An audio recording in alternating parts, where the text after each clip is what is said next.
I don't know. I can imagine quite a bit. Where did you dig up that old fossil? Going into Toshi Station to pick up some power converters. That's no moon. We're all fine here now, thank you. How are you? Welcome to the Star Wars Nerds Podcast. I'm Dan Vedemonker. And I'm Kenton Larson. And Kenton, have you seen, this week is CES, the Consumer Electronics something? I don't know what the S stands for. Expo. Have you seen any of the videos? It's always like cool electronics coming out of it, that kind of stuff. Have you seen anything coming out of that this week? I saw MIT Technology Review had something about the 10 best inventions or something of the year, and I retweeted it, but I haven't looked at it myself yet. So I'm not familiar with details, but I know what's happening.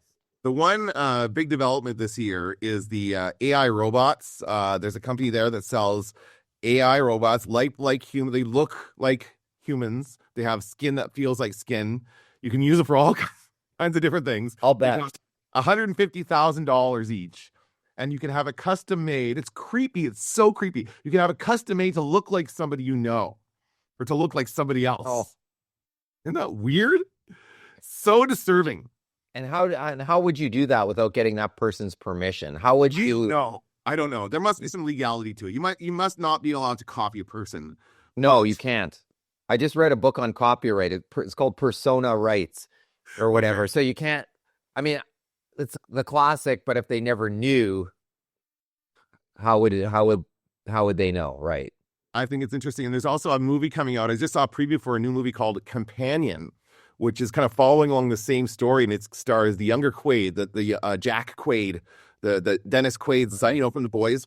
Yeah. And he's got like I guess it's like a sex doll or something, like a super advanced sex doll. And she's artificially intelligent and she goes crazy and kills everybody. It's like a horror movie coming out. So I just think it's an interesting, we're at that phase now, Kenton. We're at the Android phase of technology, and we're going to start seeing more and more of this stuff.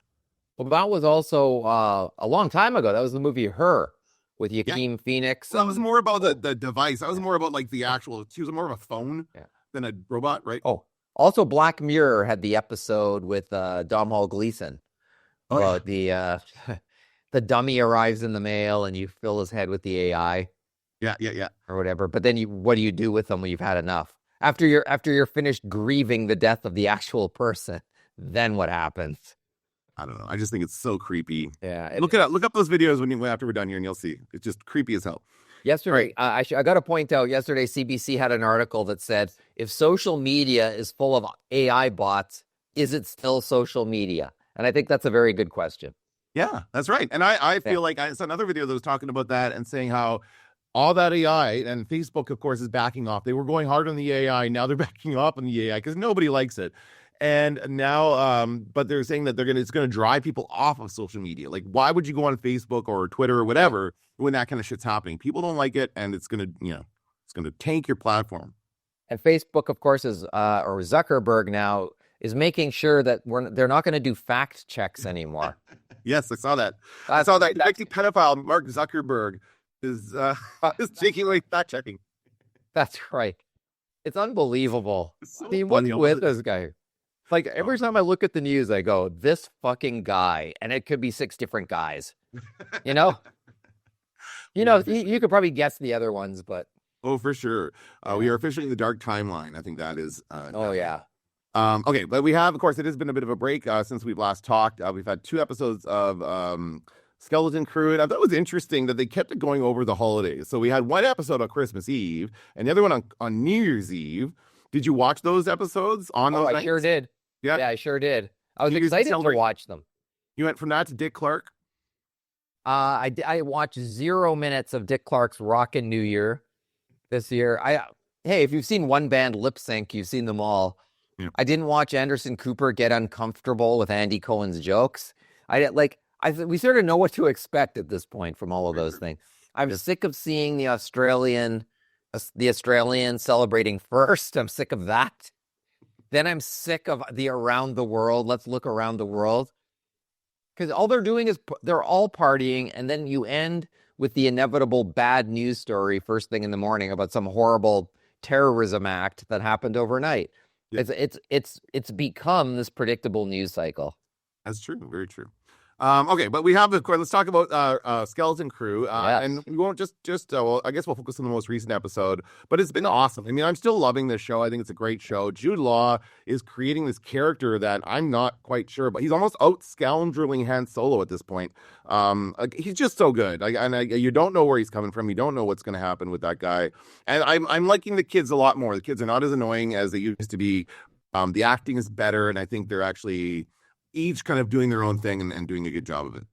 Yeah, and I'll call my own self out because on the first episode I said, well, they're kids and I don't know how this is going to go with the acting. And that first episode, I think, because it was laying the groundwork, it's probably my least favorite episode, but that is not to say I don't love the show, because I do love the show. And I think I think the only legitimate complaint you can throw at this show is make the episodes longer, because it's so good. I really would like to see more of this show, so that it's a compliment. I do find that it continues the trend of like cutting off at the worst possible time. Like it's agonizing. You know, and that's what they're going for. They want you to go, oh, and they want you to wait for the next one and stuff like that. But I hate it. I hate it. Like I can't remember which one it was, where they just end with Neil faints. Like after 33 goes crazy and starts like, trying to tear them limb for limb and all that stuff he was doing. And then he ends up stopping them. John shuts them down, and then Neil just, boom, and then that's it. They cut to black. And I'm like, oh, come on. Just when it's getting good. Yeah. The last episode in particular, the lightsaber ignites. And you're like, oh my God, where's this going to go? Nowhere is where it's going to go. Not until next week. True. But I really hope that the last episode's a bit longer. Because there's a lot. Well, unless we get a season 2, which I hope we do. I think in some ways this show is a victim of The Acolyte. I think a lot of people who didn't like The Acolyte just assumed they wouldn't like this. And this is so much better, 1,000 times better than The Acolyte. I think people will catch up to it, but I really would like a season 2. And if they do leave us hanging, it'll drive me crazy if we don't get a season 2. But there's lots of stuff that we still need to know. Not just if there's going to be a season 2, but how long is it going to be until season 2? That's the big issue, right? In a few weeks, we have the new season of Severance on Apple TV, right? That's right. And that's been what, like 2 or 3 years since that show? I forgot what the story was at this. I can't even remember the story. Well, here's the thing. And this is good for me because I don't currently have Apple TV, but the whole first season of Severance is available for free on Roku, on the Roku channel. So you can watch it there. It's got ads in it, of course, because it's Roku, but you can watch it there for free instead of having to subscribe to Apple TV Plus. And I suspect that's like a marketing effort to try and get people to like hooked on the show, because it's a really good show, right? They'll want to watch it, and then maybe they'll subscribe to Apple TV Plus for the second season, is what they're hoping. I don't know. With Apple TV Plus, that's the one that I don't. Like when you buy a new Apple device, you get free Apple TV Plus, and that's when I binge everything to catch up. So whenever, and that'll probably be soon with my iPhone. Actually, my iPhone's about 4 years old, three or 4 years old now. So usually, you keep it going as long as possible, but it doesn't usually go long past 5 years. And I'll do that. I'll do Severance. I'll do Slow Horses. I'll catch up with that. There's a couple movies I think on there that I'd like to see. But overall, Silo. One of the problems with Apple TV, though, and I'd say more than other video streaming platforms, is the shows get markedly worse in subsequent seasons, with the exception of Slow Horses, for sure. But for the most part, a lot of the shows that I started watching, I just think turned out to be big piles of crap. Well, we'll see how season 2 of Severance is then. Like, that's one. I hope it's good. Me too. It's a really good show, and it's so different. But I mean, I don't know. Let's get back on to Star Wars. So back to Star Wars. So what we've had happen here is, now what was the last episode we talked about? Was it the 4th episode, or was it the 5th? There has been 3 episodes since the last time we talked. So we have to go. So in the 5th episode, they go to like the old pirate base, which is now like a resort planet of some kind, right? And they have to go find, what were they going there to find again? There was something. The pirate hid the treasure somewhere on that planet, and so they show up, and the droid is scandalized that it has all been gentrified. Right. That's right. He hates the gentrification. Yeah. Like the captain would be rolling in his grave if he saw all of these soft vacationers. And I'm getting confused where later on in this most recent episode where he goes into the little room and there is treasure. What does he find down? Is there treasure in that resort? I don't remember. They find the hologram of the captain. Right. Yeah. Who tells them a little bit of a story. They think they're going to acid wash the other pirates, but then it turns out in the following episode that I don't think they took out too many of those pirates because most of them are. Urkel is still walking around, for instance, in the following episode. Yeah, I think the only one of those pirates they took out was what's his name, the main guy, who ended up getting clawed and shot, I guess. We found the bounty hunter Pocket, who I hope shows up in some other Star Wars shows. Saw him there, was familiar with him, and then alerts the pirates to his presence. And we see a Hutt getting a bath. And he's lifting up the little guy who goes, no, not again. And he's about to eat him. And it's like, not again. So he's already passed through the digestive tract once. All right. So that's funny. There's a lot of nice touches in that. I really enjoyed that episode. I thought it was great. Yeah, it was fun. Yeah. They got that one lady and she looks familiar. I'm sure I've seen her in something else. Who's kind of the manager there and try to deal with them.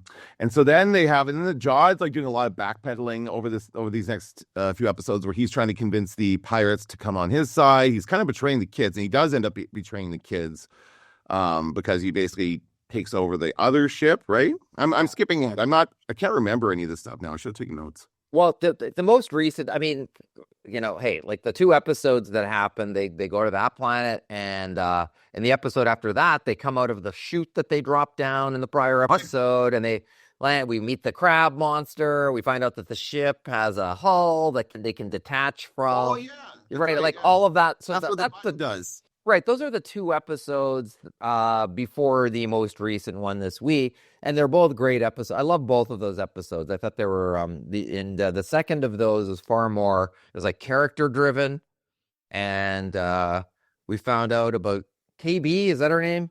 Yep. But every time I say it, it sounds wrong. We found out about like basically she sees herself as having a disability, and there's things she can't do because she had an accident. We learn about that. We break the groups into different friend groups. We split the friends up. Right. That's right. So that's cool. Yeah. And then the crab monster, the little baby crabs who lead them to the crab monster. And the crab monster is like, basically, I'm just going to kill you. Like, it's not. What did they think was going to happen? Well, there was the friendly slug monster at the spa in the prior episode, which I thought was really great. I really like that character. He was like, I just want to hear a good story. That was awesome. Like, tell me a good story. Pure gold. Yeah. And so I think maybe we thought, okay, the giant monster was nice in the last episode, and the giant crab is just a giant crab. Yeah. That's it. He's a junk crab, basically. Yeah, and those little ones are just luring food to him, pretty much. That's right. That's right. That's funny. So now that of course they've gotten the coordinates. They are at Atten, and they arrive there in the pirate ship, in the main pirate cruiser, and their ship is inside.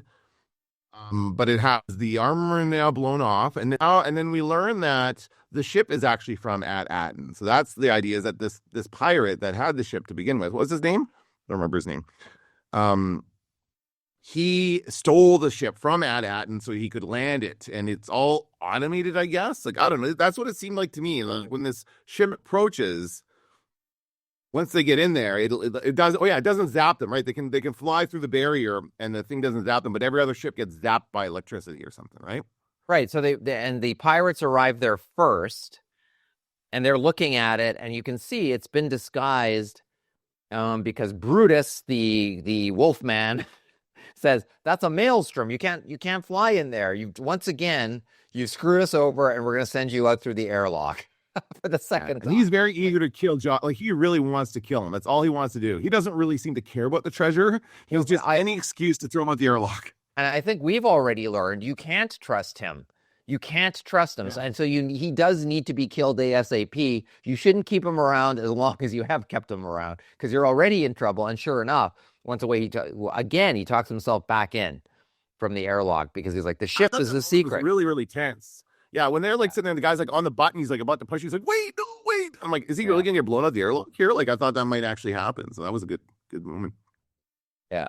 So the pirate ship sucks in the other ship, but a tractor beam, they pull in the kids. Right. That's right. And so they get onto that ship. So the plan is to go, to Aladdin, but then they're on the ship and 33 knows. I love that he's programmed with the pirate code, right? He knows everything about the pirate code. And so since now we skip the part where Jod killed Brutus, right? Brutus gets grabbed by the claw. Yeah. And then he just basically shoots him in cold blood. That's it. I'm taking over. I'm the captain of this ship now. That's the pirate rules. 33, of course, abides by that, but he can't. That's a shocking turn of events. Like he point blank shoots the guy in kids' entertainment. He shoots him in the head. But I also want to point out that ship, the claw on the ship, that was like a Millennium Falcon style, kind of like you don't know everything that this ship has, and so suddenly this thing comes out that you don't expect and grabs them, but it makes perfect sense. And then I don't know if Jod is ever coming back, like as a nice guy. I don't know. After killing him point blank. Well, they made us all like him in the first couple episodes, right? Because he was nice to the kids and he was like gaining their trust, and so we all started liking him. Now we don't know how to feel. I think that's the whole point of that character, is that we kind of still like him, but he's not being a good character right now, and just being completely greedy. But I'm just shocked at the lax security on this planet. Like, okay, first off, the barrier thing, I had an issue with that because it looks like a planet. They arrive and boom, looks like a planet with like really murky atmosphere. It doesn't look like anything other than that. They go through the barrier and then there's the planet and a bunch of other space around it. Like, what is this barrier surrounding the entire solar system? Is the sun inside that barrier with them? Like, that's really confusing to me. I didn't understand that at all. The barrier should be just around the planet, like in Spaceballs. Remember the barrier on Spaceballs? They had the shield. That's what it should be. It should not be like this thing where you have to go through. Or if that's what it is, they need to make it look more like a nebula or a maelstrom or something. That looked like a planet to me. That whole thing looks like a planet. See, I think maybe it was supposed to, but I love the design of the thing. And I think when you see what Aten looks like, it kind of looks like planet Earth a little when you see it sort of emerge from behind it. I like that. By the time you figure out that you're screwed, it'll blow you up. Like as we saw with the pirates send in a couple ships after, they just get blown out of the water. Like, that's like goodbye. And then there's the fear, like even if you had the protection, there's the fear, like maybe this protection isn't going to work. It looked like maybe they were going to get blown out of the sky too. And then you emerge from it, and then suddenly you see the planet in the distance. So I thought that whole thing was really, I liked the design of it. But you're right. I mean, I don't know how the practicality of it. I just bought it. I didn't really like, is the sun inside the barrier? Can the sun shine through the barrier? I mean, yeah, you could probably explain it however you want. Probably. Okay. Yeah. And then also they go to land, and it is all automated. We hear the supervisor's voice. I think that's automated. I don't think there's an actual supervisor. I think it's like a system. Probably not. That voice is British actor Stephen Fry. I was wondering who it was. It sounded so familiar. It's in the credits. Familiar. Yeah, you're right. I think that's pre-programmed. Like, the ship comes down and the ground opens up. They say an emissary's coming. And the ground opens up, and the people are standing on it, and they're not even aware that it can open up. So they all kind of run off of it. Like, it's like nobody has visited this planet for a very long time. So we don't know what they know. Like, this seems like it's a big event. Yeah. Having this ship come in. They seem to know what's going on. We forgot about the part where the parents put out that communication buoy or whatever, right? So the parents of the kids are all just still trying to find them. They're trying to send out, and I didn't quite get this. Like, I thought they were sending out a communication to the Republic. I thought they were saying, our kids are missing, help us find them. Instead, they sent out a message to the kids themselves. Like, that seemed like a stretch to me. I don't know. How could you be guaranteed the kids will get that message, right? Well, and the kids happened to be really close by at the time too, and they could have sent that a lot earlier. Yeah, and they said contact a Republic emissary who can help you, who knows where we are, who can help you. I thought that was interesting advice. But then, of course, you've got the bad guys standing around listening to it as well, and that's never ideal. Um, but I'm not sure. I think that might have been more effective earlier in the season, maybe as a thing. But and the repercussions of them doing that seem to be almost nothing. Like you get stunned. I thought they were in big trouble. I thought they were going to get thrown into prison. And then in the next scene, they're just waiting to kind of get in trouble. But the droid doesn't really give them a lot of trouble. And it does seem like there's only droids there in charge of this stuff. Like, it doesn't seem like there's any actual people. They're all just doing their job, working whatever they're going to do. Yeah. And they're kind of following along with this system. They think the what's it called is still a thing. Like the Galactic Republic is still a thing. Yeah. They don't know anything about the Empire or any of that stuff. And I don't know. It's a weird situation to be in. They don't know what's going on here. And they just kind of accept, like, what's his name? Jod says, I am the emissary. He doesn't need ID or anything, I guess. Doesn't need to show his license. And then they just accept that. The ship is the license, it seems. I guess. Yeah. The ship, they assume that if you have the ship, you are the emissary. Or they don't even know what it means because it's been so long. Well, yeah, that's right. That's how the droids feel. But it's just he shows up, they take him straight down to the money. And he just loads up, and he just does the whole thing where he digs his hands in and I'm going to pull this on myself and do. I was like, come on, like, don't you think the droids would clue into something being wrong at that point? Well, the droids are stupid, so let's start with that. They don't seem to really know what's going on, right? And he's like Scrooge McDuck. He's so happy when he's bathing in money that I half expected the giant mountain to crush him, to fall down on him and just kill him. And did you notice we have 1,139 vaults, and George Lucas's movie 1138. So why did they add the 1? Why is there 1139 vaults? I don't know. I don't know either. I'd love to know what the decision making was behind that. Also, it occurred to me that in Andor, we've been watching Mon Mothma try to secure the monetary thing so that they can have money for the rebellion against the Empire. Is this it? Is this the thing that Mon Mothma created in Andor? They seem like two completely different shows with different tones. But could this be what Mon Mothma set up to help fund the rebellion? I mean, it could be. The question is so this is a mint planet. They're making money there, or they're storing it, whatever they're doing. They're making it, I think. I think there's that. I mean, I loved watching them descend into the depths and all the weird stuff that they see, and the big glowing thing in the middle, I assumed was the mining. Okay. Or whatever. But yeah, I thought that was pretty good. That was pretty amazing, actually. I'd like to stop on every floor of that. What's everything all the way down? It's pretty cool. So the question is, was the Empire, and we learned a little bit about they were aware of these planets and they shut them down or destroyed them or whatever. Were they aware what was going on there? Were they the ones going to get the money?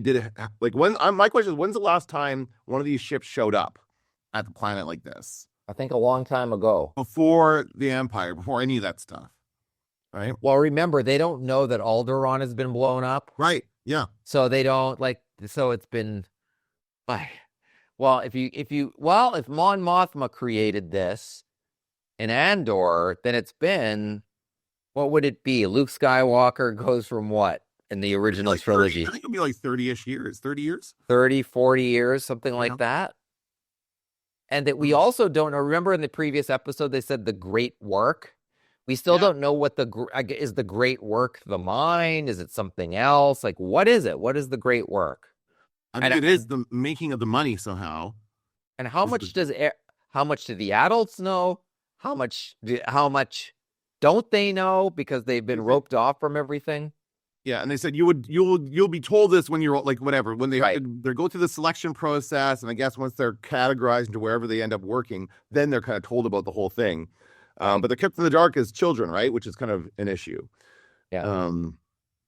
So yeah, that's interesting. Okay, where else? What else do we got here? What else do we? So, and this is where I thought some of the logistics of the episode, like because of the short length of the episode, we had to sort of accept like, Jod's in with the pirates, he's out with the pirates. Now he wants to connect with the ship again. He some of his motivation. I mean, all of his motivations are kind of unclear at this point. He gets it's a blue lightsaber that they found on the luxury planet. We now know he holds out his arm and he ignites it at the end of the episode in the same way that Anakin Skywalker lights it when he comes face to face with the younglings, the little kid who goes, Anakin Skywalker, Master Skywalker, that little boy.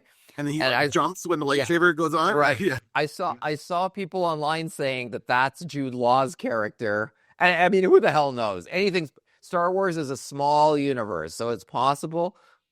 But it's unclear what. I don't know what. Like, he threatened that if you say anything, I've got this lightsaber on me, and he's clearly flashing the lightsaber, so everybody believes he's an emissary. Mm-hmm. Of some kind. So why would he ignite it? Like, he needs a hostage. He needs hostages. What is it? What is it that he says next? I don't know. He's got now he's got the treasure. He's just got to get out of there, right? That's his next goal, is to get, well, he keeps trying to get his ship to come down. He knows that once the other pirates get there, they can just in and take the money. But they won't let him. That's quite funny. He's like, I must get my ship. No. We're going to go down and go into the thing, right? So he's having a hard time. The whole thing, we don't know what his plan is or would be. He's got a ship that'll get him out of there. Probably he only needs one stack of those coins and he's good to go. He probably doesn't even need... Greedy, right? He's greedy. He wants all of it. I think he wants all of it, yeah. He's trying to get the crew down there. Right, but I do want to say... how can they help other than enslave the people of the planet? Right. I do like the pirates that we see. Like, every once in a while, we get a look at like how casual these pirates are and how they really, like, they just kind of go with it. Even the pirate droid is like that too, where he's like, they have to, because the droid says he can't be captain of the ship and also this ship, so he can't be captain of both. So then they have to, like, someone has to claim this ship. And that's when we come back to the claimsies. I thought that was pretty clever how they brought it back to claimsies.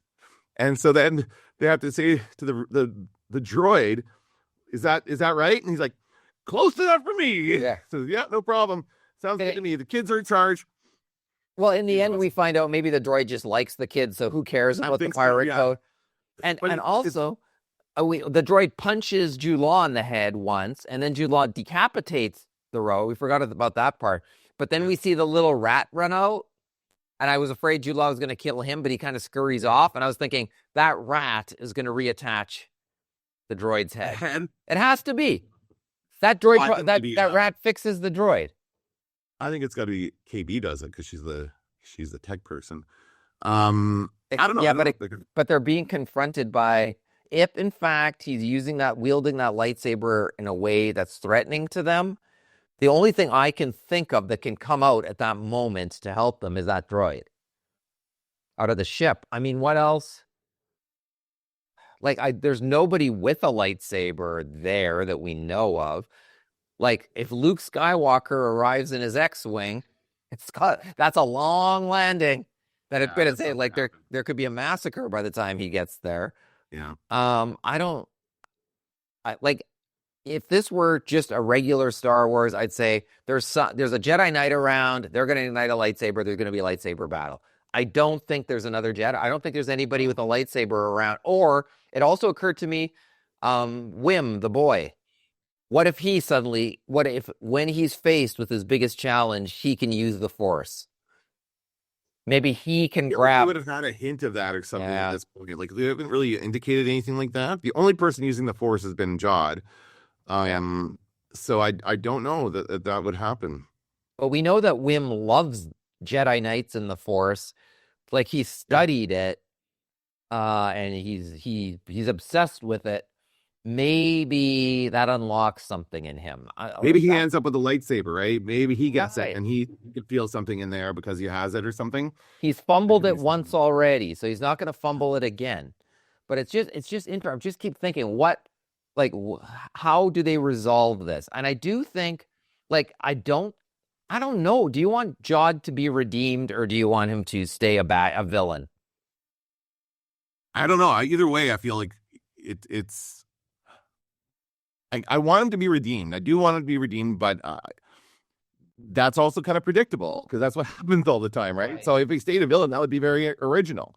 And if he was the bad guy in the whole thing. So I don't know, but I feel like he will be redeemed. It will be kind of cliche and he will come back and save the kids or something, I think. I don't think they're going to kill him because he's too good. He's as an actor and as a character. That's money in the bank right there, that guy. So I don't think that they're gonna kill him. Like, it wouldn't surprise me if they had him locked in something at the end of like he was locked in a vault or something, and he couldn't, and they're like, don't worry, we're sending the Mandalorian to come get him or something, or we're gonna send somebody who can use we'll send baby Grogu who can kick his ass, kind of thing. That wouldn't surprise me for a sequel, or just to keep him alive, but to neutralize the threat. I don't know though. And we need to meet the supervisor. Yeah, or find out that it's not a real person. Right. It's probably going to be a droid. What? Yeah. That's right. I was going to say, speaking of Jude Law, I don't know, there's another movie he's in on Prime. I keep saying the still for it, and I haven't watched it yet, but he plays apparently Henry VIII. Have you heard of this movie? No. I don't remember what it's called. He plays Henry VIII, so I guess he gained weight and grew a beard for it. And I got to say, in that image that I always see on Prime, he looks like Tom Green. Wow. Jude Law with a beard looks like Tom Green. That's just a weird coincidence. Anyway. Maybe everybody, you have a beard. Maybe everybody with a beard looks like Tom Green. No.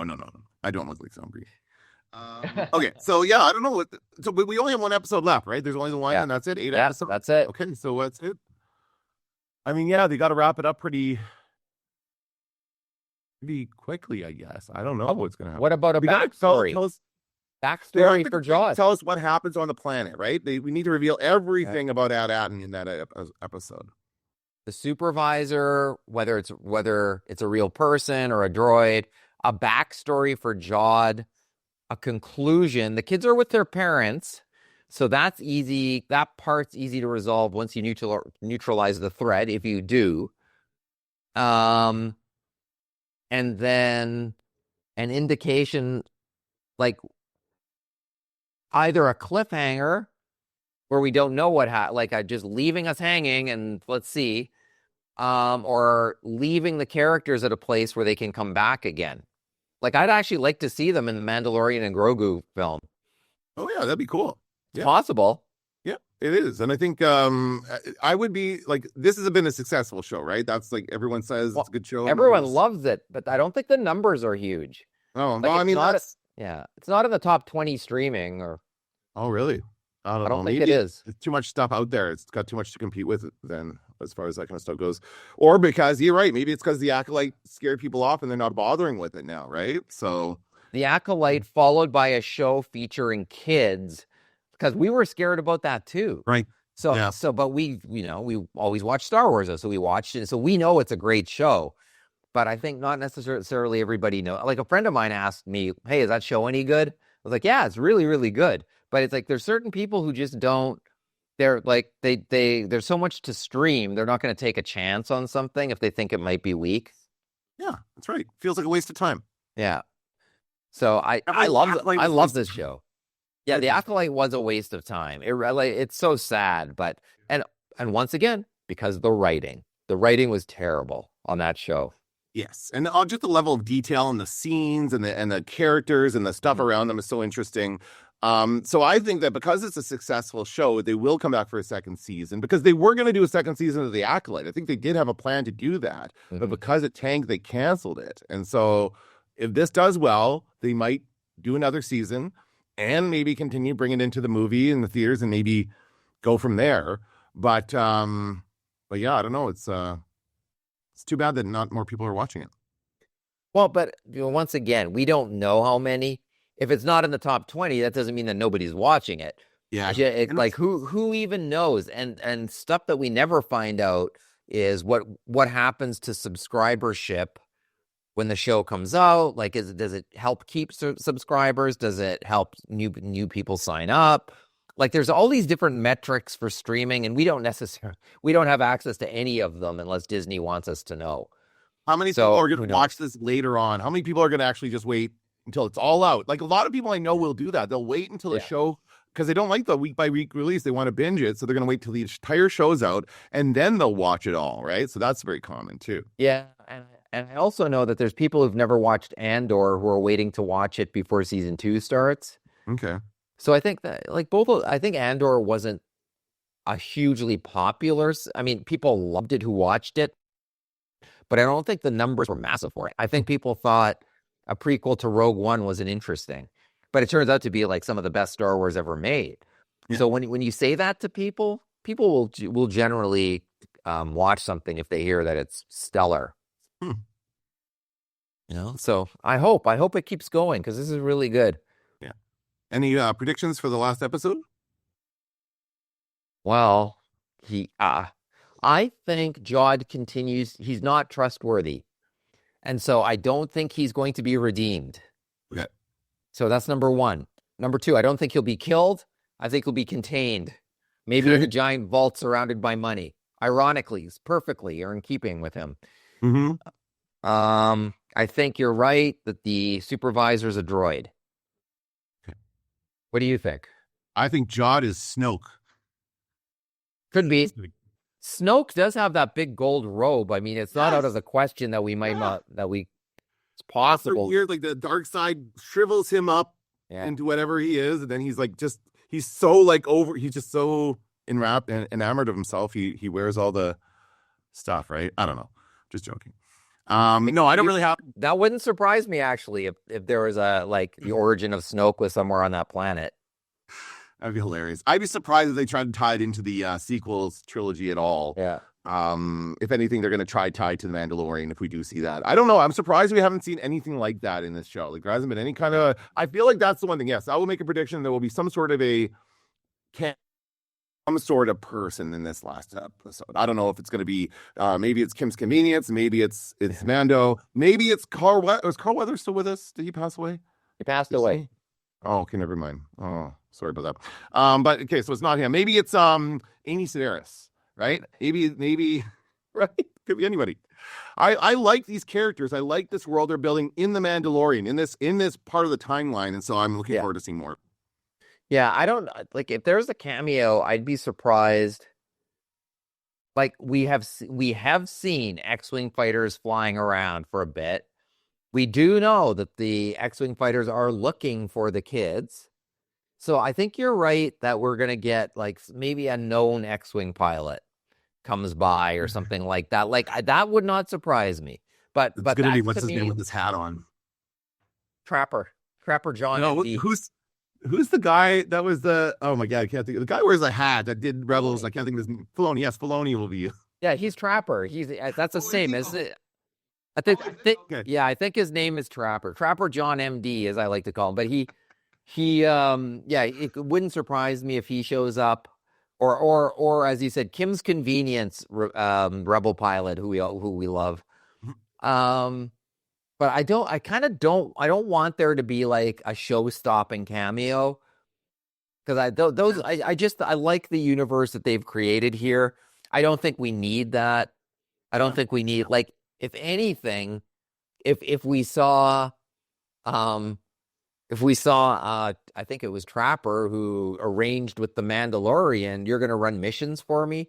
If we just saw him say to nobody in particular on the communication device, I have a job for you, or something like that, and it leads into the Mandalorian and Grogu film, that would be delightful. That's all we kind of need.